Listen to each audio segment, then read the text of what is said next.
Okay, everyone. So once again, welcome. And I'm going to start the talk, and I'm going to talk about pilgrimage to India. Is that okay? Yeah. Okay. Good. That's good. So I just come back from India. I've been to India for 18 days, and some of the membership here were also with me to India. Some of the people at the BSWA. And after India, I was in a few other places, and I only come back to Perth yesterday, actually. So just barely come back, and so it's nice. This is a good time to talk about these eventful things in India. And India is a great country. I must admit, in many ways, I really love India. It's quite different from most of what you might call the kind of Western world, or the world kind of European background world. It's a very different kind of feeling to India. And there's a few things that kind of stand out.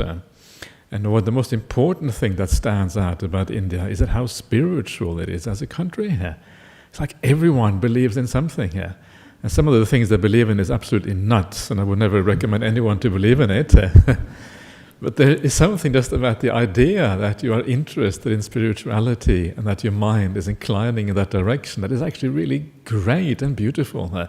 And of course, in a large population like India, 1.4 billion people or whatever, of course there's going to be lots of dodgy salesmen of dodgy spiritual practices and all these kind of things. That's to be expected. But India is also the place of genuine spiritual practice. In the present day, you find rishis. Rishis are the sages of India, still practicing. You find people gaining deep samadhi.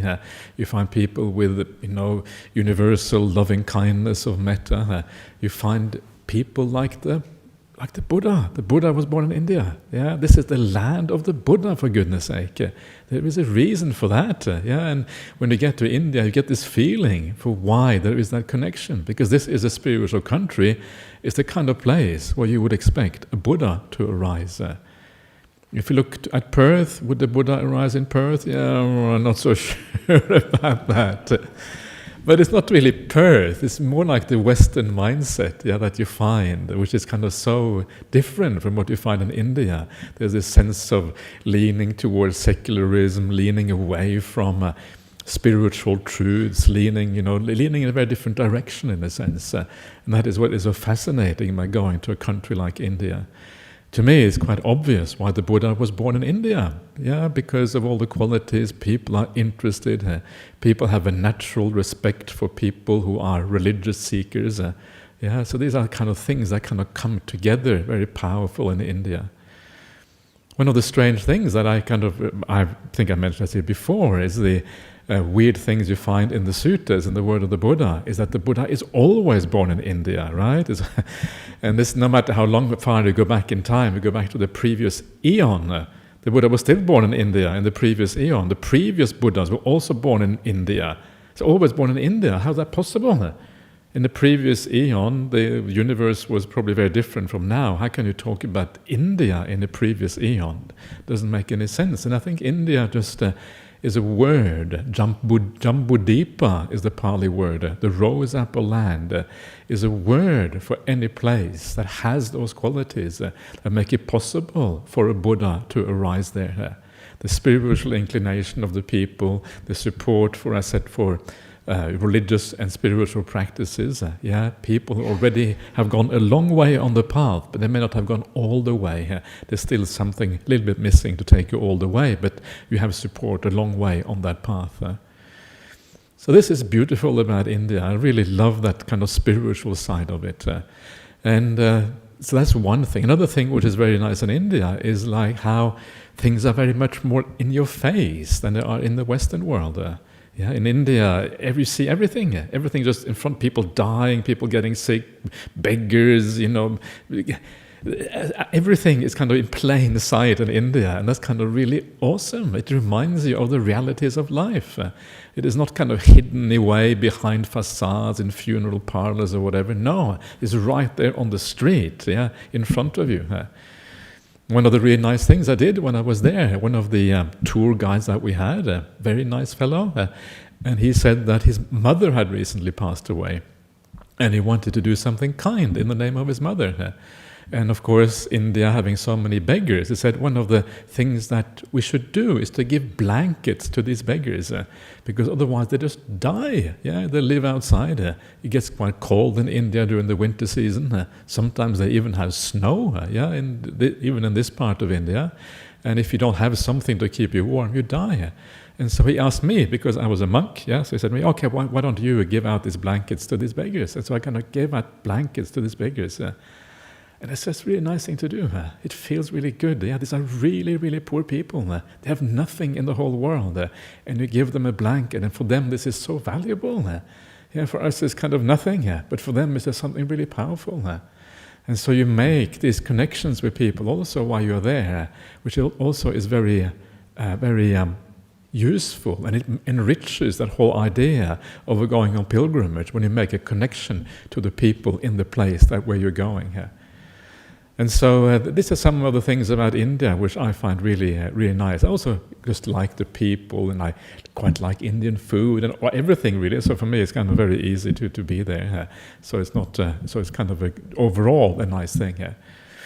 But let's go back to the beginning here, and that is the question of, well, why do we go on pilgrimage in the first place? What is it about pilgrimage? Where does this stem from, and where it stems from? It stems from the word of the Buddha, the sutas, where the Buddha says that after I have passed away, you should go to these 4 places. These 4 places will give rise to emotion. This is kind of the purpose of pilgrimage. What are those 4 places? Well, the place where the Buddha was born, the place where he reached, that's in a place called Lumbini, now in Nepal, place where he achieved awakening, now called Bodh Gaya, awakening Gaya, a place where he taught the first sermon. That's kind of when the Dhamma, the suttas, the Buddhism got going, because he taught the first teaching. That's in Saranath, just next door to Varanasi, very famous city in India. And then lastly, Kushinara. Kushinara is the place where the Buddha passed away. So these are the 4 kind of main places the Buddha says, go there. Why should we go there? And the Buddha says the reason you should go there, and he uses this Pali word to explain the reason, because it will give rise to Sangvega. Sangvejaniya is actually the Pali word. And this word, Sangvejaniya, is a kind of a slightly, it's a compound word. It has kind of slightly different kind of feelings to it. And one idea of Sangvejaniya is related to the word Vedana that you may have heard in Pali. Vedana means feeling. So it's related to the idea of feeling. So when you go to these places, the idea is to give rise to some kind of feeling. You are now where the Buddha was. Really? Was the Buddha here? Did he sit on that rock over there? That rock looks like the one I can see in the suttas, vulture speak or whatever. Did the Buddha sit here? Am I sitting where the Buddha sat? Feeling, vibes. This is kind of the idea of feeling, right? Actually, it is very interesting when you go there. You don't maybe expect anything to happen, but sometimes it does. You can't stop yourself sometimes. So this is kind of one idea of this going to India, the feeling you get by being in the place with the greatest spiritual genius in recorded human history, where he was. It's kind of an extraordinary thing here. So this is one side of it. The other side of it, which is interesting for the root meaning of this word, is also related to a word called Sangvega. And Sangvega in Pali is a word that means a sense of kind of gets you going, gives you energy, gives you a push in the bottom to get you started, and gives you a sense of urgency is often a translation of the word Sangvega. So it gives rise to emotion and a sense of urgency. And these 2 words together, the sense of urgency and emotion together, gets you started, gets you going, gets you practicing. That can be summarized quite well with inspiration in the English word. Inspiration is an emotion. You're inspired. This is good. Inspiration also gets you going, because inspiration shows you that here there is something really worthwhile, something powerful, something important, and so it gets you started at the same time. So when we go to these places, what we are seeking is some of this emotional quality, a sense of urgency, a sense of this matters, this is really important, this is what life is about. And then that urgency, the sense of action that comes from that. Inspiration is what it really is about. Getting something more. So this is can be very useful, when we are in the kind of far away from the original land of the Buddha. We kind of feel maybe disconnected a little bit from the kind of the larger picture of the Buddhist world. When you go to India, it goes straight to the navel of the Buddhist world, the nave of the wheel, the spider, or the center of the spiders, whatever you want to call it. This is the center of the Buddhist world. They are right there in India. And you feel connected to Buddhism. You feel connected to the spiritual path in a way that is much more difficult outside of India, let alone in kind of a culture which is very, very different, like the Australian culture or more broadly European culture, whatever you want to call it. And so this is kind of the benefit, this connection that you make. And so this is what you feel when you go there. And talking about connection, one of the interesting things as you walk around these various places, these holy places, is the people you meet. You meet a large number of different people. You meet friends from long ago that you had, have met for a long time. When we were in Savatthi is the kind of one of the places we went to. It's not one of the 4 holy places, but it's kind of a subsidiary place where the Buddha used to stay for a very long period of time. And so we go to Savatthi, and there's this American monk. He says, "Oh, I will be in Savatthi when you are there." "Really? Okay. Well, let's meet up in Savatthi." So you meet this kind of American monk who visited Bodhinara Monastery donkeys years ago, because he happens to be there at the same time as you. And so we met up in this kind of grand kind of stupa. Stupa is like this pagoda, kind of this kind of amazing Buddhist structure that we find around the world. And so this was really fancy, this enormous hall, this kind of really amazing place, and it's open to people like us. If you're a Buddhist monk, it opens doors. If you want to come to India, go with a Buddhist monk or a Buddhist nun. That's what I say. It opens doors, otherwise closed to most people. We have special access, you see. So this is kind of the nice thing about being a Buddhist monk. Anyway, so we were very welcome because it was run by some Thai Meishes, nuns. And if you are a monk, you are kind of more central in the Buddhist culture. So things are a bit easier as a monastic, that's for sure. And so we sat there, and then this American monk was there, and so I asked him, why don't you kind of inspire everyone a little bit and give a nice talk, or talk a little bit at least. So he talked a little bit, and I talked a little bit, and it was really, really nice. So that was kind of in Savatthi. And then later on in Bodh Gaya, there was a nun who I have known for a long, long time, a Thai nun. So she was there, She kind of, I happen to be at Bodh Gaya right now, Okay, so come along and we'll kind of meet up. And we we kind of had Dhamma talks, and she talked a bit and I talked a bit, and etc., etc. That's really cool. Not only that, but you meet people you have never met before, people from around the world. People are very friendly on pilgrimage, So I went around saying hello to everyone, all kind of random kind of people. Obviously only Buddhist. I'm not only Buddhist, but mostly Buddhist. So you meet Buddhists from every conceivable country, Buddhist or not Buddhist country in the world, but especially Buddhist countries. From Vietnam, all these monastics from Vietnam, from Taiwan, from Thailand, some European Buddhists, some American Buddhists, from Sikkim. We met this large group of Buddhists from Sikkim. Sikkim is this tiny country, a tiny state of India, halfway between Nepal and Bhutan. That's Sikkim. This large group of people from Sikkim, you met them right there as well. And so you meet all of these people, from everywhere, and it kind of creates this feeling that you are now in the center of the Buddhist world. You meet all of these everyone is there, and that's kind of really nice. And everyone is friendly here. Everyone is on good terms. No one is kind of shooting each other. It's handy, right? And one of the things that kind of was interesting, there's lots of Tibetans there, because the Tibetans, they live in India, many of them now, after being exiled from Tibet. And so they usually come in the cold season, which is now in India. They come to Bodh Gaya, they go to Lumbini, the various kind of places. There's lots and lots of Tibetan monastics. And, the Tibetan monks, they're quite burly. You ever seen the Tibetan monks? They're kind of, strong and kind of burly and big, And so you go into these lines to get into Bodh Gaya, for example. So I was standing in line to get into Bodh Gaya, and get there at 5 a.m. in the morning to go when it kind of opens the gates. So you're the first person in. You get the best seat in all of Bodh Gaya. That's kind of what I did. And I got this really nice place right next to the Mahabodhi tree, the kind of the great tree under which the Buddha sat to reach his awakening here. And so I was in this line, and next to me there was this Tibetan monk, and they're quite physical, these Tibetan people. Yeah, they don't mind shoving a little bit, they push you a little bit this, push you a little bit that way. Yeah. And so the first day I didn't know what to do. I kind of was a bit at my wit's end how to deal with this. But the next day I decided, okay, I'm going to push back. Yeah, there's no way I'm not going to allow myself to be pushed around. Yeah? I'm going to stand my ground. I'm not going to get upset or anything, but I'm going to stand my ground regardless. And so the next day, 5 a.m. or 4:45 or whatever, I was in this line, and there was this few really burly Tibetan monks next to me, and they were already kind of pushing a little bit this way. So I kind of stood my ground. No way, I'm going to allow myself to be pushed.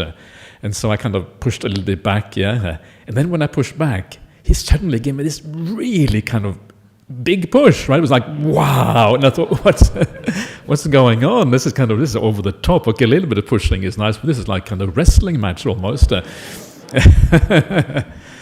so I turned to him and I kind of looked at him.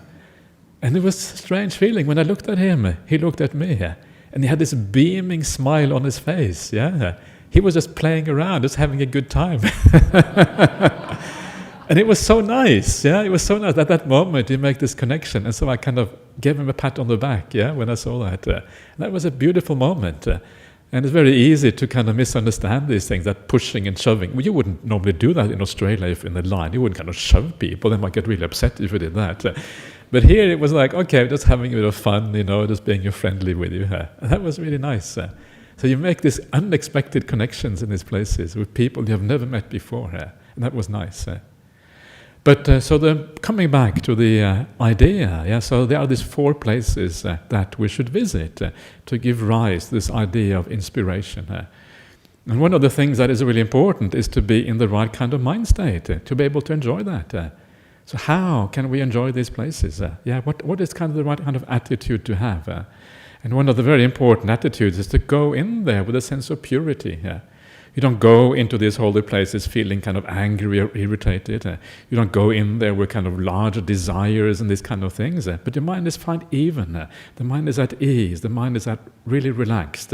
That is really important. If you don't have that kind of ease and relaxedness, it's hard to tune in to what is going on.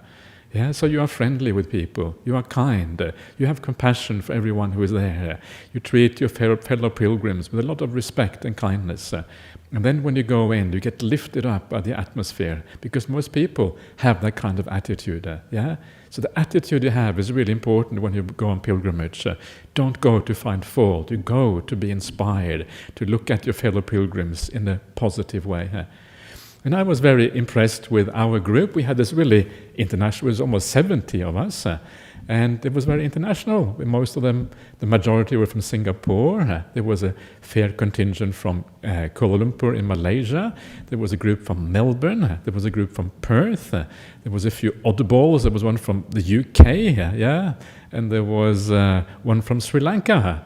And probably forgot a few, but that kind of, you can see it was a really, really kind of disparate group. And there was 2 bhikkhunis, 2 nuns, and there was 3 monks, and the rest were lay people. And we all kind of got together really, really well. Really, at least what I saw, I didn't see anything dodgy. Really nice, really positive harmony. And then you go to the holy places, you are already lifted up because you're living in a positive way. So this is the first thing to do when you go to these holy places. The second thing to do is to actually practice the Dhamma while you're there. Practice these teachings. It's a golden opportunity when you are in India to practice kindness and generosity. There's so much poverty here, incredible amounts of poverty here. You see nothing like it until you go there. And even though India is doing economically really well, there is still a vast amount of people who are utterly, utterly poor. And when you see some of these people, how poor they are, you cannot help feeling some kind of compassion, some kind of feeling for this. It's very hard not to feel a sense of, wow, this is really weird. This is kind of so different from what you're used to. And I felt, when I was walking there, I felt like there was almost like a difference, kind of in like realm almost. It was almost like these people belonged to a realm that was not quite the same realm as your realm. That was almost the feeling, because they were so poor, it was so destitute, it was living on the street, and their limbs were all crooked, and it just looked absolutely terrible. It was a bit like seeing a kind of semi-lower realm, like maybe a Peta or something like that. That was a bit of feeling I had. And maybe when they looked at us, we must have looked a bit like devas in their eyes. I don't know, that was anyway the feeling you got. You start to get this idea of the hierarchy of realms. You could almost feel it right there as you walked around. That was very interesting. And it gives rise to a sense of compassion. How can you not be compassionate when you see these things? And so take the opportunity to give something. I encourage the lay people on the trip, please don't be afraid. Sometimes people are afraid to give to people who are very poor and to give to people who are like living off other people like that, who are almost like professional beggars.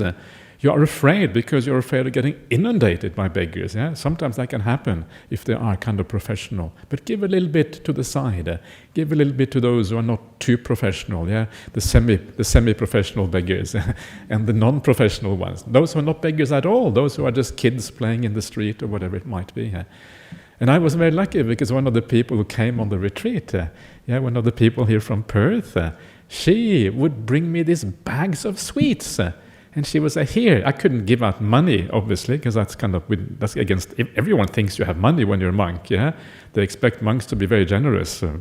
So I was a bit awkward when you didn't have any money. But so she brought me these bags of sweets, and so I would wander around, kind of giving out sweets to all the kids. Not just the kids, the adults as well, by the way, just everyone. And everyone I could see, I would kind of hand out sweets to her, and it's such a nice thing. And especially when I gave these sweets not to the kids who were begging, but to kids who didn't expect anything. Just a random kid on the street, someone who was playing on the street. I just, handed them some sweets, and you can see there was beaming, the smile on the face. It was such a beautiful moment, and I felt really happy when I could make someone happy so easily. And they were happy, and I can imagine if you are a little kid, it probably makes an impact. Here is this stranger. This monk obviously is not an Indian monk. There's someone from a really foreign land, far away. He gives you something on the street, and you can imagine the impact, the imprint on the mind. And it's like that. Probably, maybe, when they get older, they will still have that memory in their minds. And so by doing this sort of thing, by doing an act of kindness like this, you create a connection with people. You leave an imprint on the mind that will last for a long time in the future. Both my mind, but also the mind of the recipient. I don't know, I always think about when people have been kind to me in my life, like kindness that I never expected. It has stayed with me. It made some kind of deep emotional impact on me when that happened. And so you create these connections. There's like a real human connections with people who are in a very different space from you are.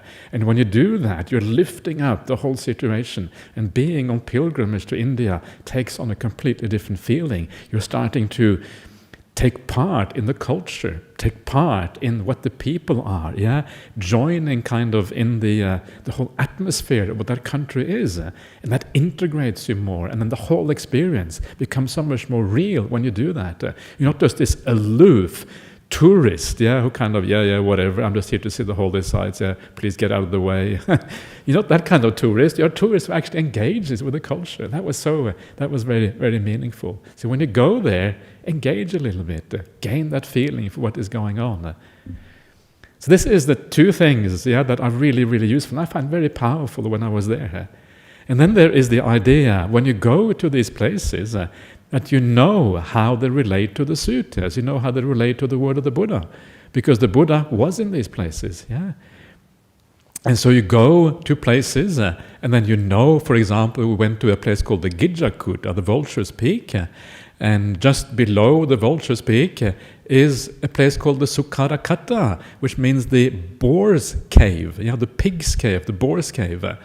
And according to the suttas, the boar's cave is where Venerable Sariputta got enlightened. The Buddha's right-hand disciple got enlightened in that cave.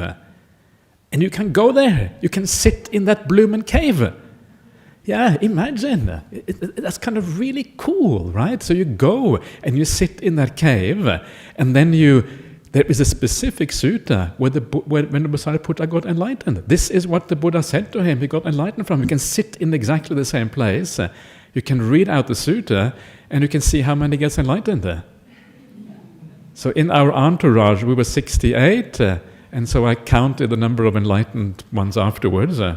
So it doesn't work, because I was saying it, and I'm not the Buddha. Maybe if the Buddha says it's like, oh, wow, your hair stands on end. But if I say it's like, oh yeah, whatever, it doesn't have the same power, right? So it's also where it's coming from. It's not just the content of the discourse, and that's kind of part of the problem. But still, it is really powerful to be in that place and actually contemplate the same teaching that was given by the Buddha to Venerable Sariputta. Actually, it was given to a fellow called Diganaka. Diganaka means long nail. He probably had one of those long nails, curly nails, And he was a long nail. He was a wanderer. He was the cousin of Venerable Sariputta. Venerable Sariputta was standing behind the Buddha, fanning the Buddha. And while he was fanning the Buddha and he was giving this discourse to Diganaka, bang, he understood the Dhamma and he became enlightened as a consequence. So these are really awesome experiences, yeah? The idea, have the suttas there, read the suttas in the places where they were told. It brings everything alive in an entirely new way. And then when you come back to Perth later on, or wherever else you live in the world, when you come back, these things have a meaning that you never had before. You read that sutta again, yeah, you have been to the place. Suddenly you feel something, it looks different. It looks like an historical record rather than just a story or a narrative or something like that. Yeah, so you get into this thing. And then when you do all of these things, you read the suttas, you partake a bit in the local culture, you do these things, in this particular way. Then, when you sit down in these holy places, the last thing to do is just to relax. Close your eyes. Feel the atmosphere. Feel the vibe. Feel the juju in those places. So and then it becomes easier because your mind is ready. Yeah, it doesn't have all of those defilements. It has all the positive qualities. They're already ready, and so you feel the atmosphere. You feel the place is going on, and this is kind of the idea on going on these pilgrimages. So this is how kind of you get these things going, and it actually becomes meaningful for you, and you start to understand what the Buddha said when he said the sangvejaniya, the idea of getting inspired, getting emotional about these places, do something special with it. So I'll just. So this is kind of the background, and I'll just tell you a few things about the places we went to, so you have some idea, and you know that maybe where you might go next time, depending on who you go with. When you go with me, we had a little bit more adventure than usual, but we'll just give you some idea of the places we went to. So we started off going to Delhi. Delhi, of course, the capital of India, maybe the most polluted city in the world. So we didn't stay too long in Delhi. But we went to Delhi Museum. Delhi Museum is famous for one thing. It is famous for having some relics, some bone relics of the Buddha. And what is very interesting about these bone relics in Buddha in Delhi Museum is that they are probably the most authentic relics of the Buddha anywhere in the world. And this is kind of what is really interesting to go there. And so we went there, and you sit in this room. It has this beautiful casket that was made through the king of Thailand. He sponsored this, and it kind of really nice casket. It has the relics inside, and there were people sitting in this room. Everyone is just meditating. No one is talking because everyone who is there is basically a Buddhist. So everyone is really just enjoying the atmosphere. It has a really powerful atmosphere here, and again, you can kind of feel that something is special in that place. And then you go and look at the relics. And the relics, what do they look like? And this is what is extraordinary. Because usually when we think about Buddha relics around the world, very often they are like crystallized things. But these were not crystallized. These were bones. These were human remains. And I thought, that makes sense. Because that is the Buddha was a human being. Why would his bones crystallize? This kind of makes sense that there should be ordinary bones. So the story behind the discovery of these bones is the story of the stupa, one of these kind of burial mounds that was found by an English landowner in the north of India. And his land was in the same place as the Sakyans, the Buddha's clan, were. They were in this area. And so this burial mound, this was discovered later on once the kind of area was excavated. He opened this up, and he found this kind of ancient stupa inside. And he opened up the center of this burial mound. And when he did, he dug down in the center, and he kind of found some ancient caskets and things. And he thought, wow, this is kind of really interesting, some bones or whatever. But then later on, another team of archaeologists came. They burrowed even deeper down into this same stupa, and then they found a real kind of ancient casket with an inscription on it. And the inscription said something like this in ancient, really, really ancient characters. They're called Brahmi characters. These are the characters that were used in India by King Ashoka 2,300 years ago. And it says something to the effect that these are the remains of the Lord Buddha, kept by his Sakyan family or the Sakyan clan, or the brothers Sukiti or something like that of the Sakyan clan. That was kind of what those inscriptions said. And then you open it up, and lo and behold, you find these bone relics. And of course, what we know from history is that the Sakyan capital called Kapilavastu, that was sacked soon after the Buddha passed away. He kind of went back into the jungle until this Englishman opened it up again. Opened up the area and discovered this stupa 2,200 years later or whatever. And then they were discovered. So these are probably the relics of the Buddha with the greatest pedigree in the whole world, right? And that's kind of extraordinary here. And it's kind of really exceptional. It's a feeling almost of the presence of the Buddha when you have these, when this happens. So this is the Delhi Museum, and just feeling, that was actually one of my favorite places because it was very quiet. There weren't kind of a vast amount of pilgrims there doing all kind of rituals and all kind of things. No, there was more like just this feeling, of the presence. So then we traveled further, and there were a few places I would not recommend you to go in India. And if you want a list of unrecommended places, I will give you that in kind of maybe privately at some point. There's no need to talk about those places. But there are some places that are not really connected with the Buddha very much, and so they're not so interesting. But then we went to Kapilavastu, where the Buddha grew up, and that was kind of interesting. This is where that particular stupa was. Then we went to Savatthi, and Savatthi is the place where the Buddha stayed the longest, for over 20 years or something like that. And that is where King Pasenadi of Kosala, one of the greatest king of India at the time, where he stayed. And that is where the famous monastery, the Jetavana, the Jeta's Grove, Anathapindika's monastery was established. That was there, so all very, very famous sites. In many ways, you could say that was the ancient hub of Buddhism at that time, because this is where the Buddha was staying. This is where many of the teachings were given. So it kind of emanated from there. And if you go there in the present day, it is really far away. So there's a feeling of being away from civilization. It is reasonably quiet, not super quiet, unfortunately. And the most noisy people are all the pilgrims who come and kind of make lots of noise and do lots of chanting and lots of talking and lots of rituals and all kind of things. But it's not too bad. It's one of the better places. And you get a feeling, because the ancient town of Savatthi is nearby, you can kind of follow the route that the Buddha was walking every day to go into Savatthi to pick up his alms food. You get a feeling for the distances.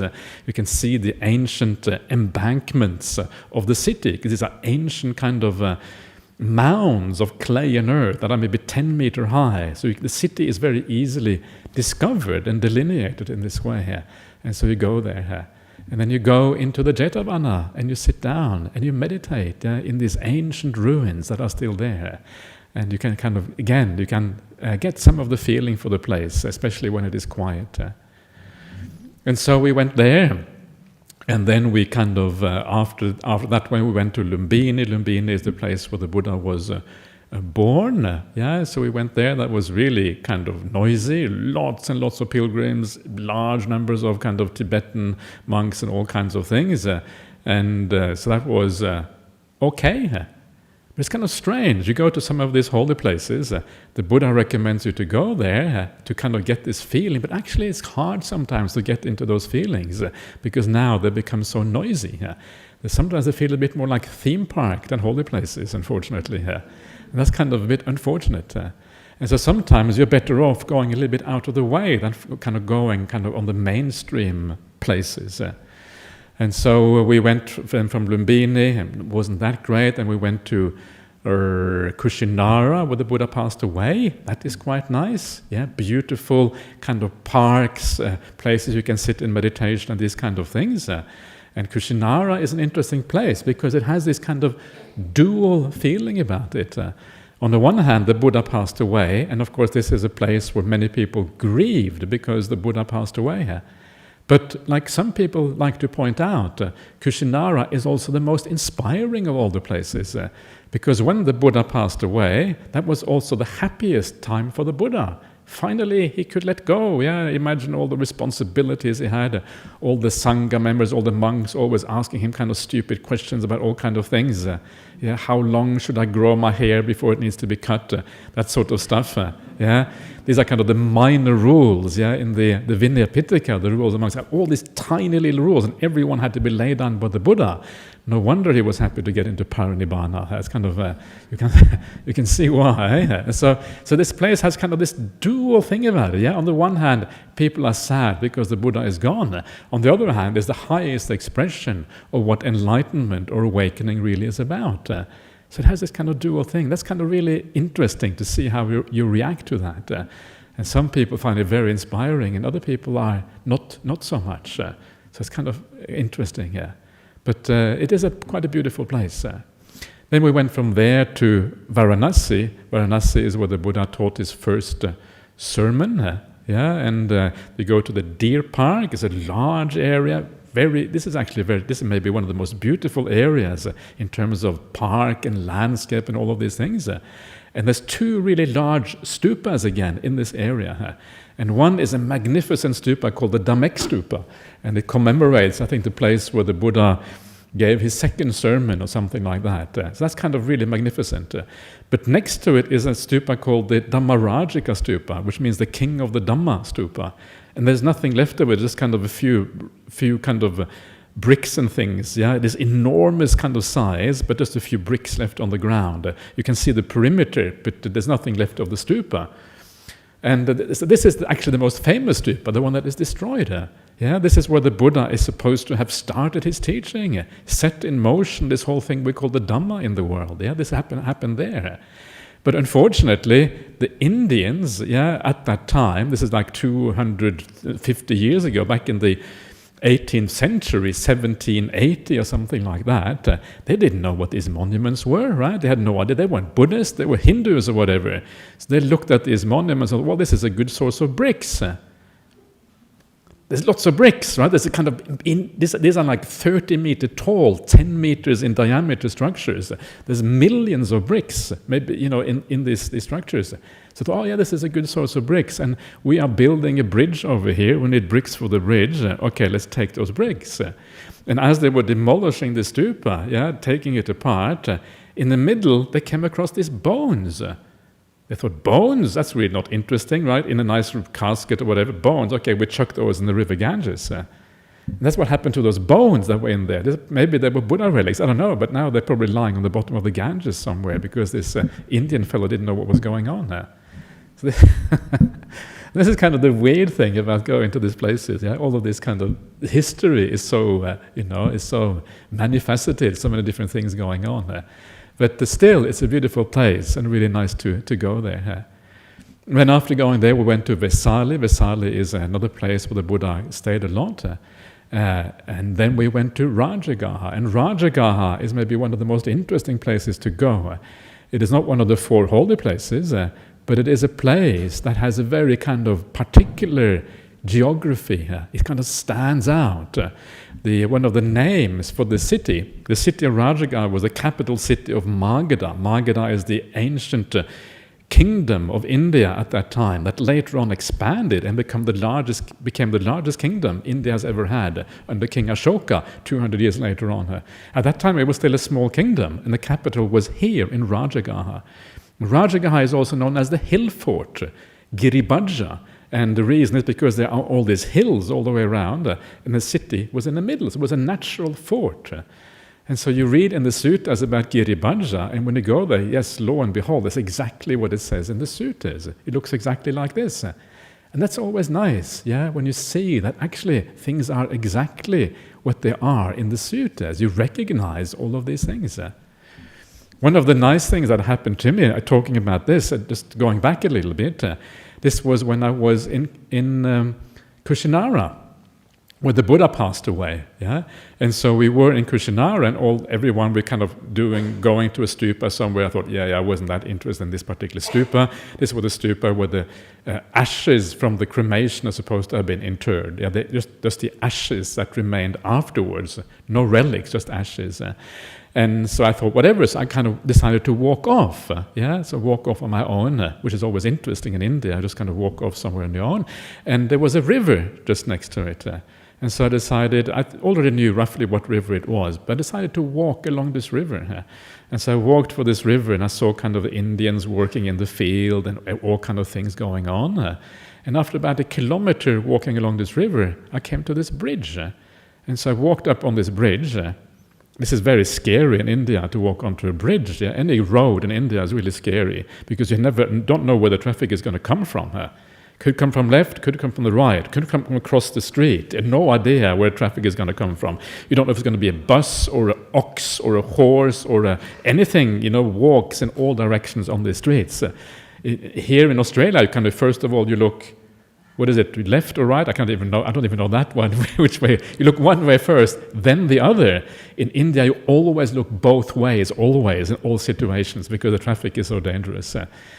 Anyway, I kind of went up on this bridge, and so I crossed it, and then I looked at the signpost on the bridge, and it said the Hiranyavati River. Hiranyavati River? This is a modern name for this river. This is like far away. No pilgrims go to this place where I was right now. I was a kilometer away from the site. And of course, the Hiranyavati River is exactly the same name as the river that you find in the sutta that the Buddha crossed just before his passing away. It specifically says he came to the Hiranyavati River, where they stopped to have a bit of washing themselves and have a drink. And then he crossed over, he walked a bit further, he lay down between the famous sal trees where his final passing away happened, just a few kilometers up. And lo and behold, I was at this Hiranyavati River. It still had the same name as it had 2,500 years ago. And I was like, wow, okay, amazing. And then I kind of walked back again, and halfway I decided that, let me do some meditation along this Hiranyavati River. So I sat down on the bank of this Hiranyavati River and meditated in the middle of nowhere. Probably some place where no one has ever meditated before, maybe. That's what it felt like. It felt like it was in the middle of nowhere. And that was nice. It was peaceful. It was far away. It was connected to the suttas. It was connected to the life of the Buddha. I could kind of imagine while I was sitting there that the Buddha would have crossed this river roughly here on a ford. There was no ford there, but a ford nearby. Then he would have walked, and I could see almost exactly where he would have walked. And then he would have laid down between the sal trees. And there at Kushinara, there are still sal trees right there. Large, beautiful trees, there. That's what it looked like, almost. You can imagine, very similar to what it was 2,500 years ago. It really comes alive when you see how things are the same now as it was at that time. And the same thing is true for Rajagaha. Rajagaha, this place where the capital of the Magadha Empire, where you can go to the various places. You go to the Gidjakuta, I mentioned that before, the Boar's Cave, the Vulture's Peak. The Vulture's Peak, a very, very beautiful place where the Buddha used to hang out. used to stay. Buddhas, maybe, I'm not sure if they hang out. They stay somewhere. You've got to be careful the vocabulary we use. So where the Buddha used to stay, on the Vulture's Peak, you go there early in the morning, before dawn. It's still pitch black. You sit there, there's not a sound, it's beautiful, it's far away, it's secluded, you are in the middle of the wilderness. Close your eyes, and again, you try to feel the feeling of the place. This is one of the most powerful places to me. Why? Because there's no one around. Sometimes you need the quiet to be able to tune in to the broader feeling of the place, right? And otherwise, it just drowns out by all the rituals and the chanting and all the stuff going on. So you have to actually have that silence. And that place has that silence. And so you sit down there. You know the Buddha sat in the same place. Yeah, this exactly here.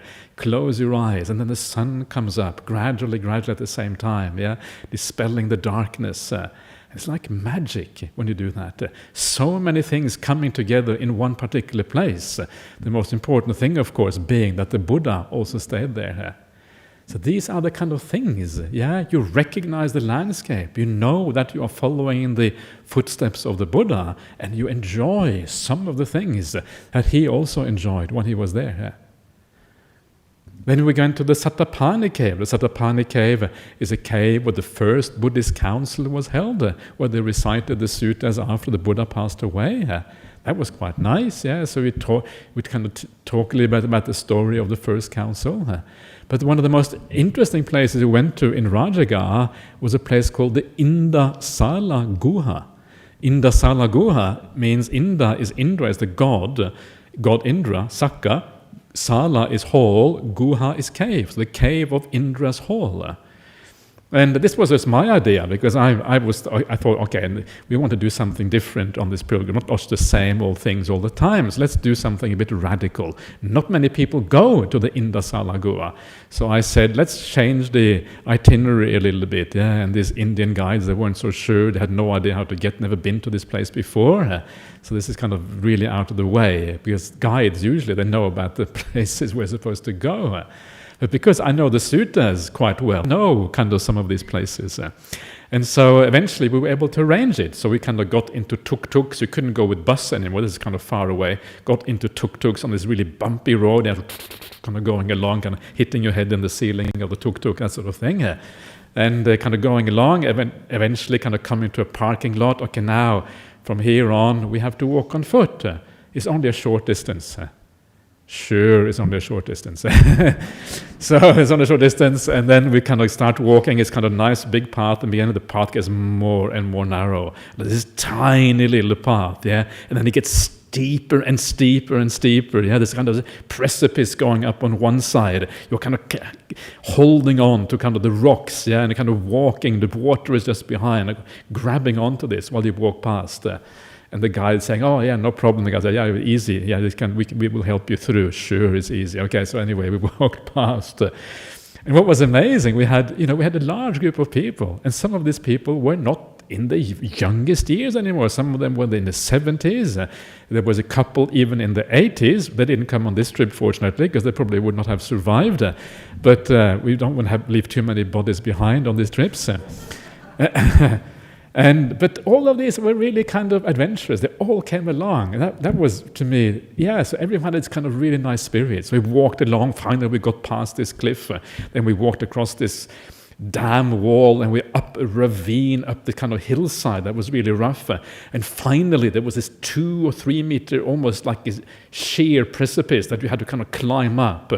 And then, when you did that, this magnificent cave opens up. Yeah, this really extraordinary cave, like this large opening, 5 meters high, 4 meters tall. It goes in maybe 20 meters in, this large room inside, and you can sit down and you can meditate. And at the back of the cave was another cave opening up, and this other cave opening up was full of bats.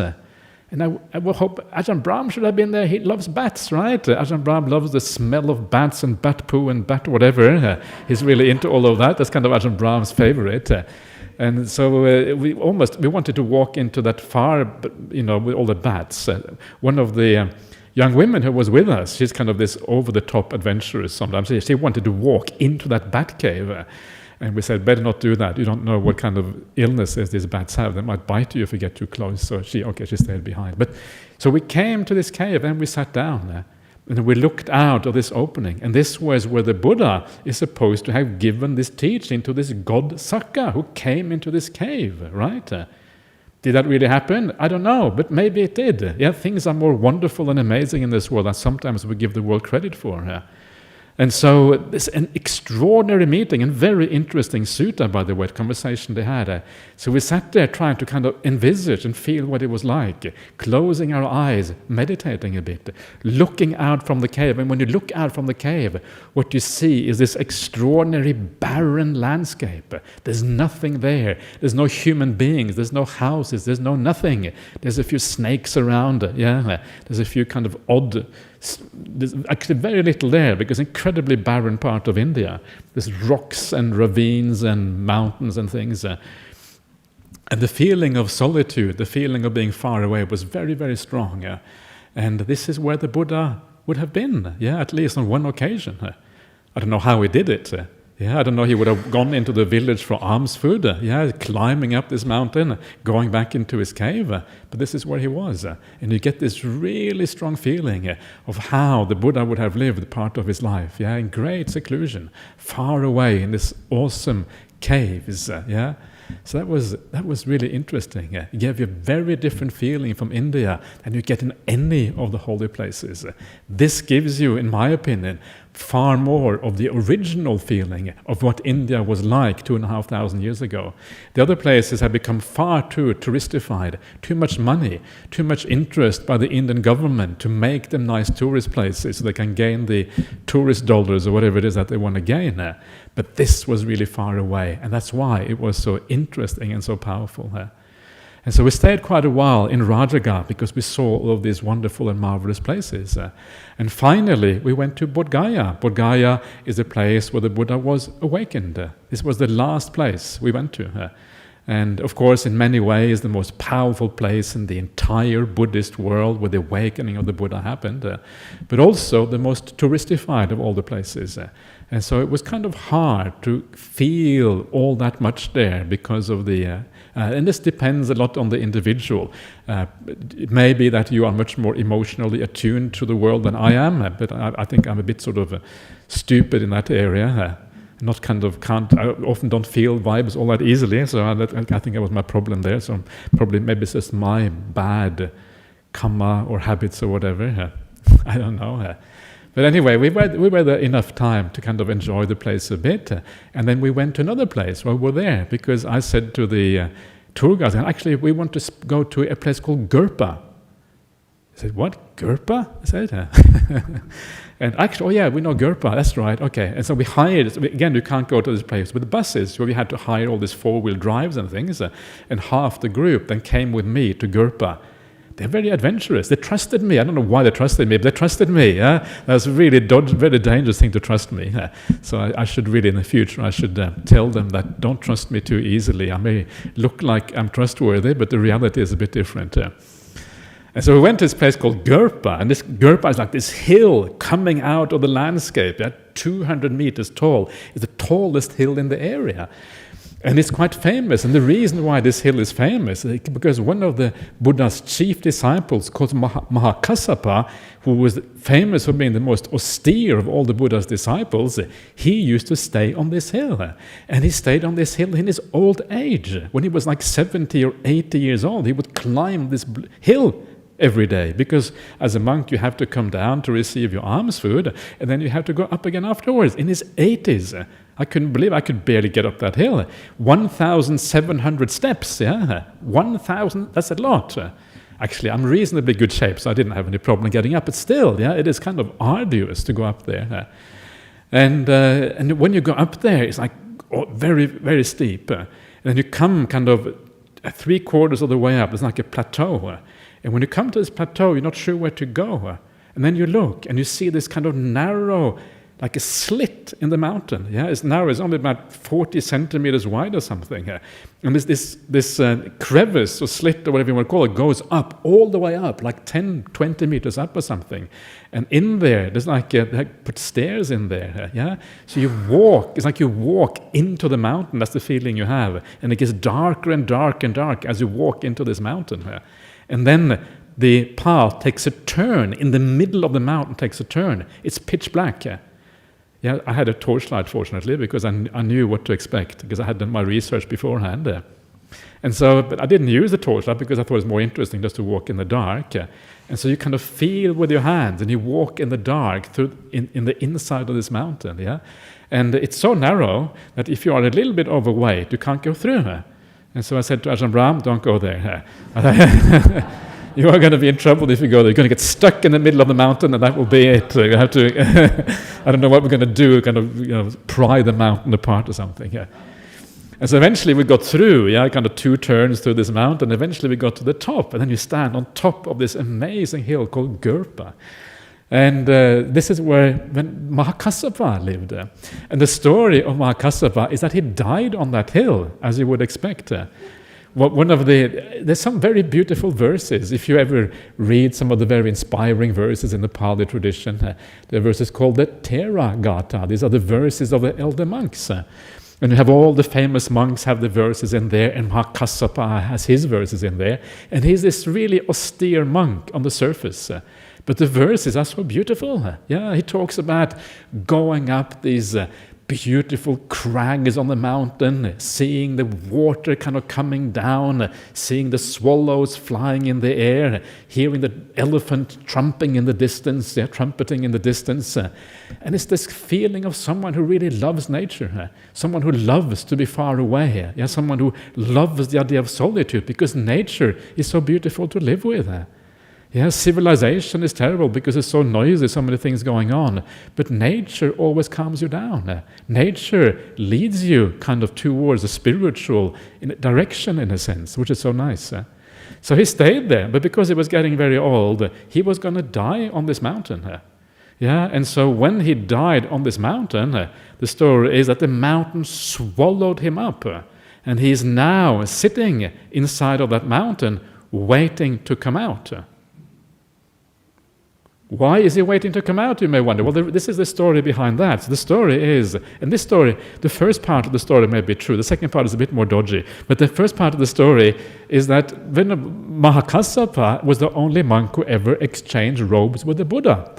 Because he was walking along and he met the Buddha, and the Buddha's robe was not so good. And so then, because the Buddha's robe was not so good, Mahakassapa had this really nice robe. And so he said, "Well, I will give you my robe because it's so nice, and I will take your old robe," because he was very ascetic after all. And the Buddha said, "Okay, let's do that." And so they exchanged robes, which meant that Mahakassapa had the Buddha's robe. The only monk, the only person in the history of the world to actually have the Buddha's robe, as far as we know. And so then the Mahakassapa made this determination, that I will be swallowed up by this mountain, and then when the next Buddha arises in the world, the Buddha Maitreya, whenever that is, I will emerge from the mountain, and I will pass the robe from Buddha Gautama on to Buddha Maitreya. It's a story. I don't think it's true. But that's kind of the story, and it's kind of a nice story. And I think it shows you the idea that Buddhas are Buddhas. And so there isn't really any lineage. It's not as if, one Buddha passed anything on to the next one, but there is a lineage in the sense that the teachings are the same. The awakening experience is the same. So it's a continuation of the Dhamma. And in that sense, there is a lineage, if you like. And this symbolizes that. I don't think that Mahakassapa is waiting in that mountain at all, because obviously he was an arahant, he's dead, he's no longer there, but it's like one of these stories that is like a myth or a legend that draws on larger ideas about what the Dhamma and Buddhism really is about. And that's why it is kind of cute, or nice, or sweet, or whatever you want to call it, story, because it has that larger outlook. And so the idea then of going on pilgrimage to India is all of these things. Go there, Connect to the place. See what is going on. Feel that you are walking into the sutas because you recognize the features of the land. You recognize the place where the monk Samidhi was bathing. You go to that place in the present day. Those hot springs are still there in exactly the same place as they were those times. These days, Indians are still bathing in those same hot springs. Nothing has changed in India in 2,500 years. India kind of stands still a little bit. You get this connection with the land. You see what is going on. Sometimes you get really inspired because it's kind of awesome to be in places where the Buddha was. And what you're doing here is you're building up this thing we call Buddha Nusati. Buddha Nusati is a recollection of the Buddha. It is defined in the suttas as remembering the qualities of the Buddha. And by remembering the qualities of the Buddha, to give rise to joy and inspiration based on remembering those qualities. And so when we go to India, you make that whole thing more real.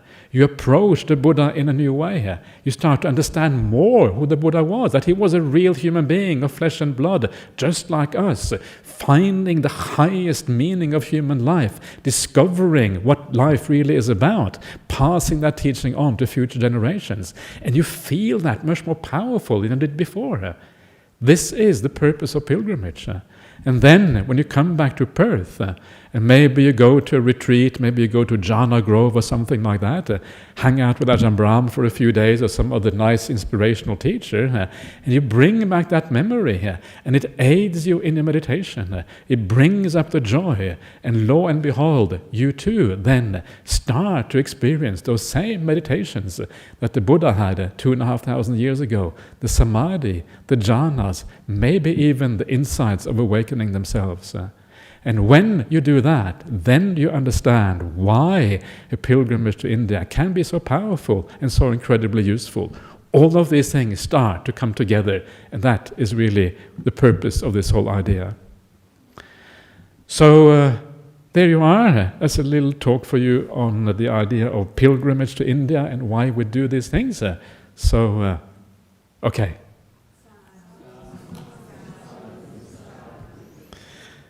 So, as always, you are now most welcome to ask any questions or comment as you like. So, please fire away. So, Prem is already raising his hand over here, Shamari, so you can see what Prem has to say. Prem has also been to India, so he probably has some pointed questions to ask. So, let's see. So, over here. Mm-hmm.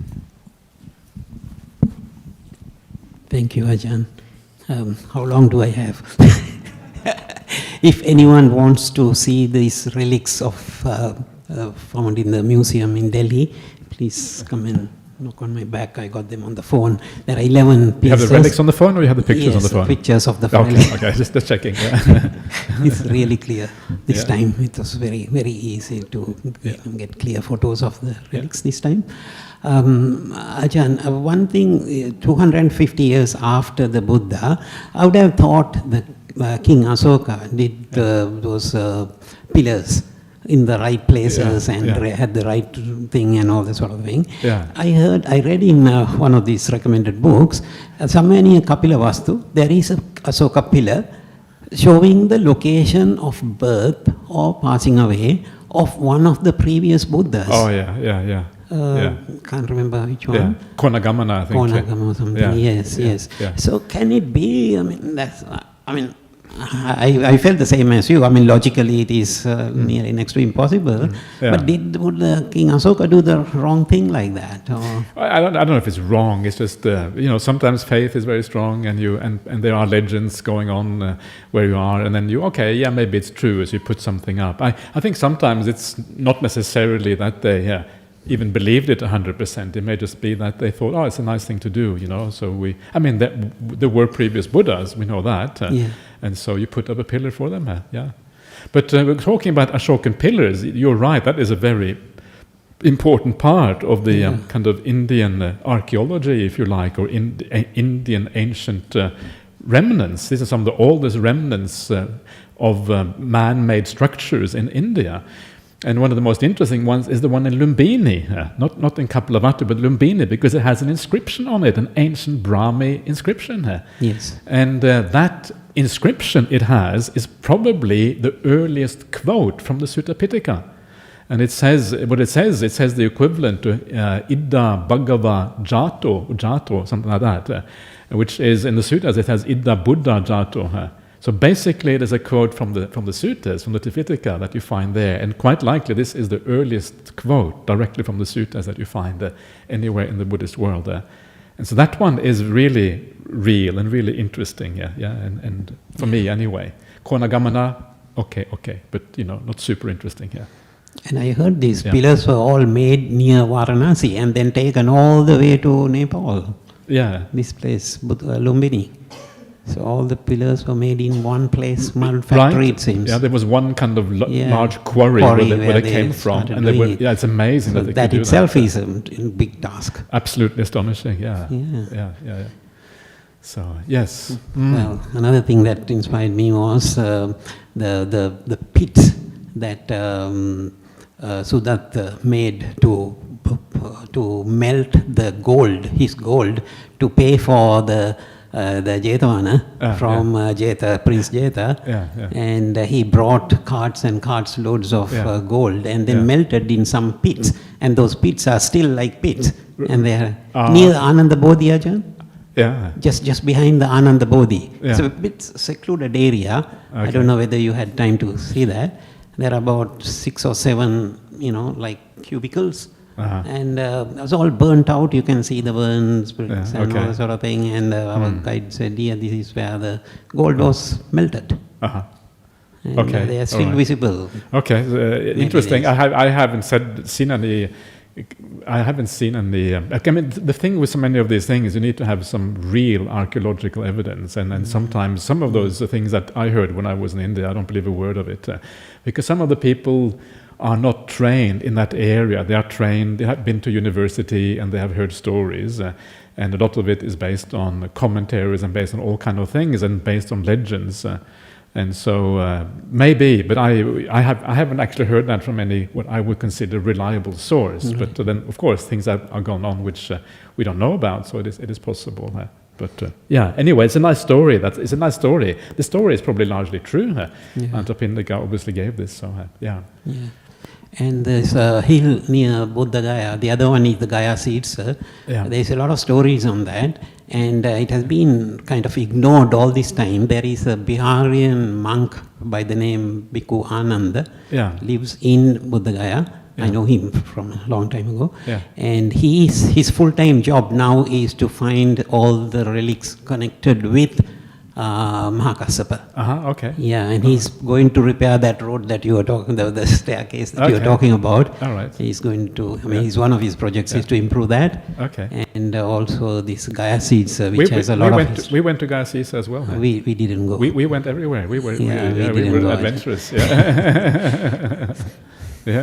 So anyway, there are a lot of work going to happen. And his hometown is somewhere in between Nalanda and Rajagaha. So they are going to create another little, village or some interesting places. They're connecting all the statues and all that sort of thing. It seems. So maybe next time you'll see. Maybe next time. Okay. Thank you, Ajahn. Thanks, Prem. That's great. Ajahn Brahmali, I haven't quite formulated my thoughts about these questions, but out of curiosity I want to ask this. Mm-hmm. We hear about, during the Buddhist time, so many disciples attained enlightenment. But nowadays, after so many, 2,500 years or more, we don't hear about anybody about attainment, because that's not being expressed, if you like. So is it still happening? This is an interesting question, and this question was asked already during the Buddha's lifetime. There was one, I can't remember who it was. It was one of the monks went to the Buddha, I think maybe Mahakassapa actually, because it's one a question that he would ask. And he says to the Buddha, in the old days, there were few rules and many arahants. These days there are many rules but few arahants. Yeah. In other words, things are going down, right? Yeah.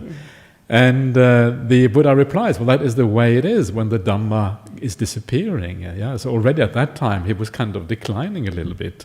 I'm not sure if that actually happened when the Buddha was alive or whether this is like a back reading or something, but that is the nature of the Dhamma, gradually disappearing. And the reason why you haven't heard of so many arahants is basically because there are very, very few arahants in the world. That's the reason. There are very few Aryas in the world. There are very few left. Why is that the case? People say, oh, but Buddhism is here. So how come if we have Buddhism, surely there must be arahants? Well, the problem is that the vast majority of Buddhists in the world have wrong view. They're not really, and if you have wrong view, there's no way you can be an Arya. There's no way you can be even a stream enterer, let alone an arahant.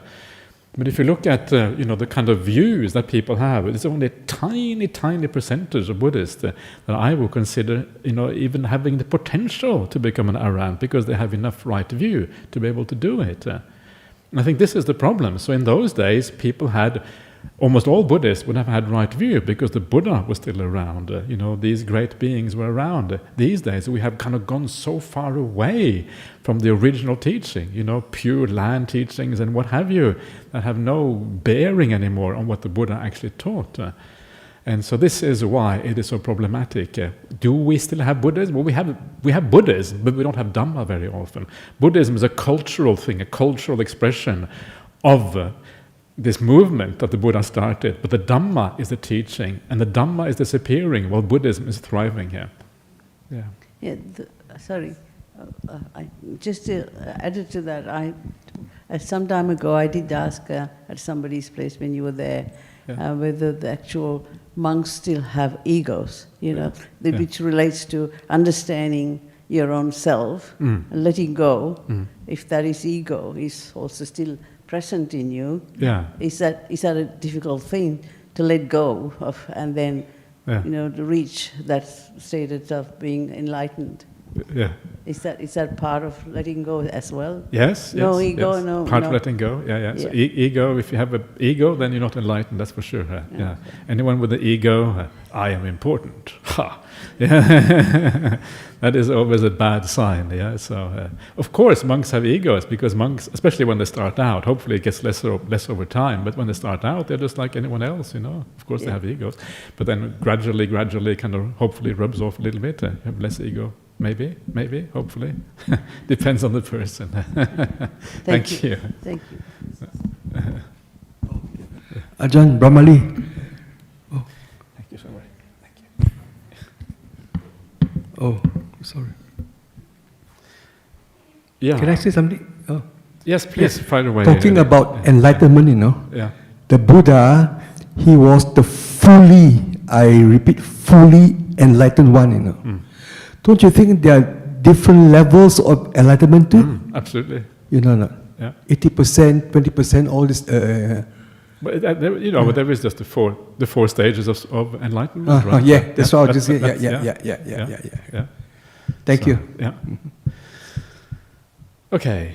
Anyone else want to say anything? Yeah. Over here. Okay.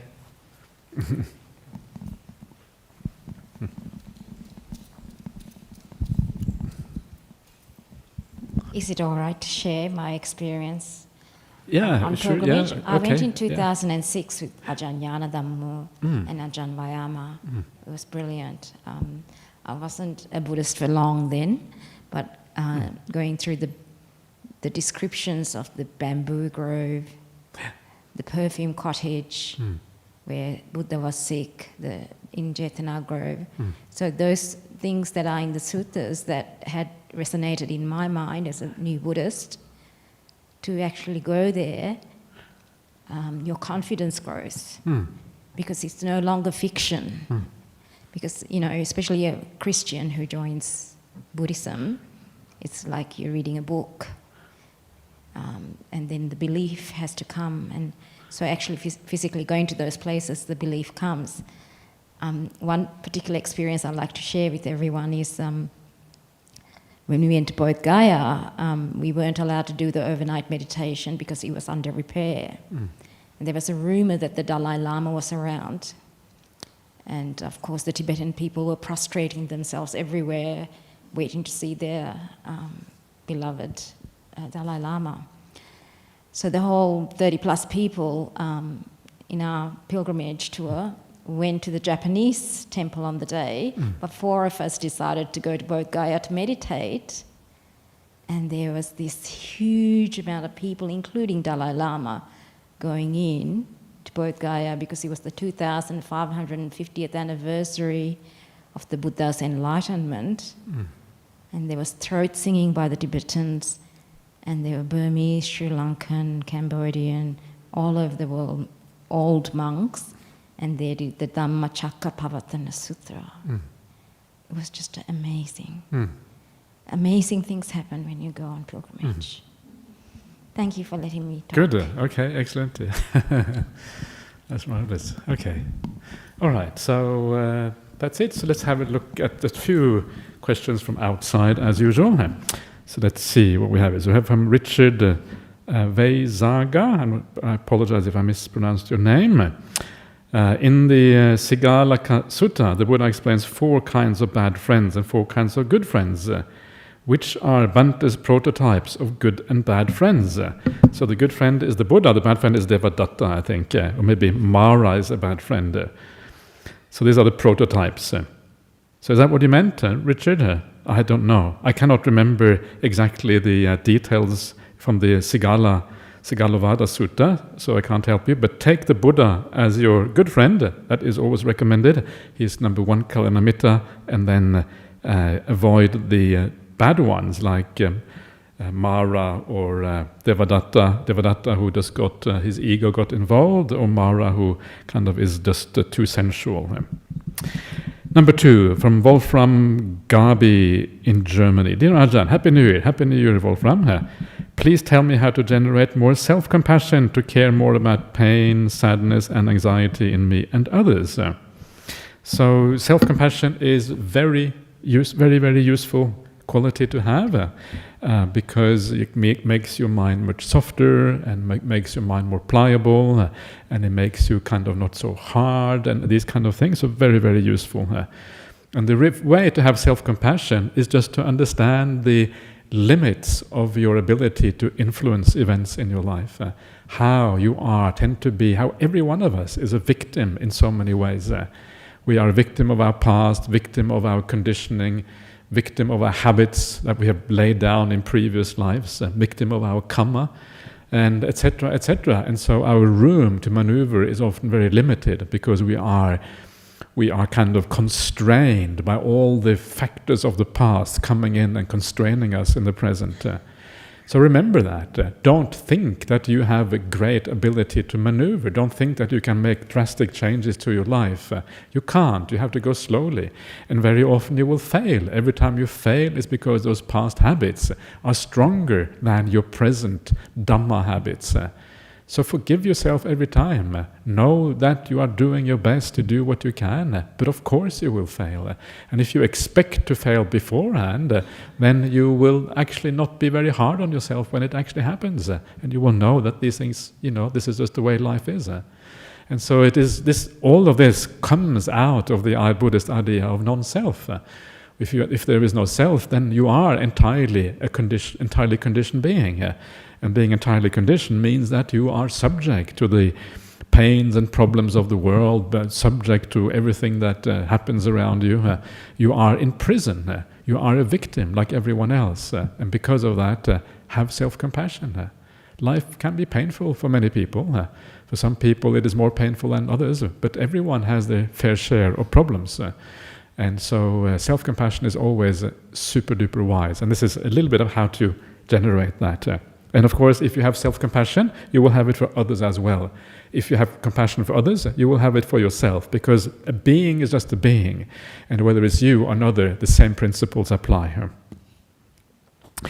Okay, then we have a question from Nichi Nunar. Is that correct pronunciation? Nikki Nunar or something like that? Hi Ajahn, I met you in Bristol, UK. Oh really? Hi Nikki, or Nietzsche. We talked about cancer and dying well. Okay, I think I know then. My question is how to cultivate more metta towards myself in relation to living with pain. I'm finding it hard. So I think it's similar to the question I just replied to Wolfram. The idea of having more compassion for yourself. Because you know that you have these problems and it's not really your fault. It is the conditioning from the past coming through. You are a suffering being like everyone else in the world, and it's no one's fault. When you see the pain in the world, the pain in yourself and others, then that compassion can arise. So the first thing to do is remember it's not your fault. It's just life happening. And when you know that this is the nature of life, this is what it is for everyone, then that compassion can start to arise within you. Metta is a bit more. Metta comes on top of that. So once you have established that compassion, well, then you can remind yourself of the good qualities that you have. And it's obvious to me that you have many good qualities. Otherwise, you wouldn't be listening to these talks. No bad people voluntarily listens to spiritual teachings. So you already must be a good person. So that's kind of obvious to me. You just have to make it obvious to yourself. And then as you do that, you will have that metta as well, the sense of goodwill towards yourself. So anyway, so that's just a little bit briefly on that. Then we have a question from Sheila So. Happy New Year from Myanmar. Happy New Year back to you in Myanmar. Please pray for our country. We are fighting for our freedom and democracy. Okay, so very best wishes to you. And this is really, really rough, and it's sometimes very hard to know how to respond.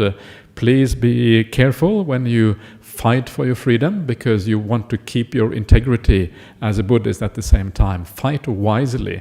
It's very easy to get sidetracked and think that you need to fight in unwholesome ways.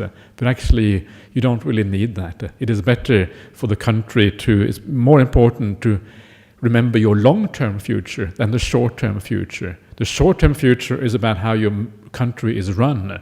Your long-term future is about where you get reborn in the next million lifetimes. And where you get reborn in the next million lifetimes will depend on how you deal with this war. And deal with it wisely, so you consider your long-term future rather than the short-term future. And then there is one from Ni Wern. Hello, Ni Wern. Nice to see you here. Ni Wern was on our pilgrimage. That's great.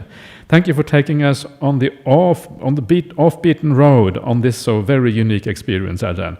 Going up hills into wilderness, then finding rare gems of experiences that really inspires. Great. I'm glad you enjoyed it. That's wonderful and marvelous. So we'll see you in Malaysia later on. Then we have from Carol Choi. Thank you, Ajahn, for leading us on this wonderful pilgrimage. It was truly inspiring to be in the places the Buddha was. So Carol, another one. So I thought, anyway, so that's great. Okay, so that is all for tonight, everyone. So let us just pay homage to the Buddha Dhamma Sangha.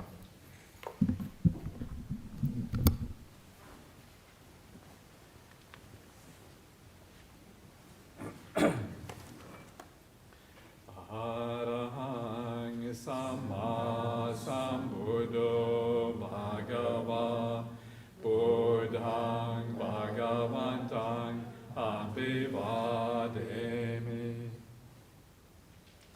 Svakato Bhagavata Dhammo Dhammang Namasami Supatipanno Bhagavato Savaka Sangho Sanghang Namah